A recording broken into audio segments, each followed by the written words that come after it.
naše Julinky a úžasně vypadají všichni jako andělci. A jejich paní vedoucí Iva Grigárková, to je archanděl Gabriel, to je úžasný. Takže už se těšíme, jsou tam ještě malé úpravy, to víte, budoucí hvězdy potřebují hodně času, ale na vás mám prosbu.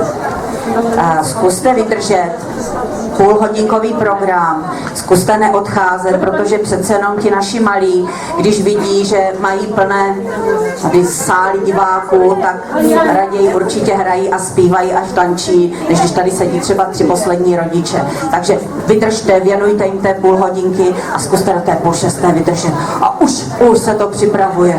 Za mnou nikdo. Tady máme Anděla, tetu Jolču. Tak, odletěla a já letím taky.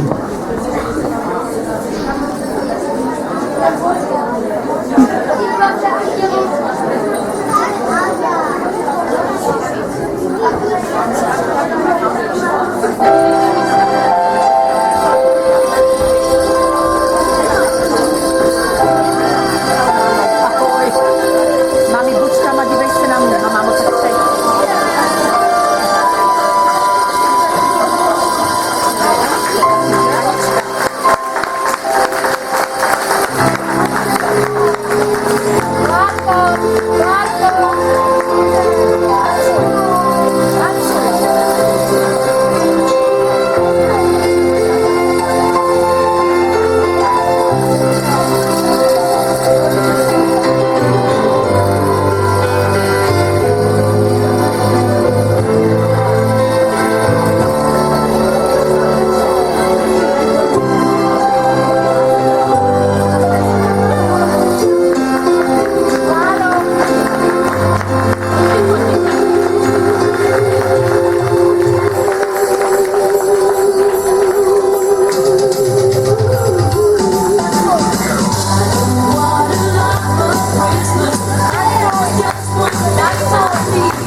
Ahoj andělci, jste krásní, ahoj.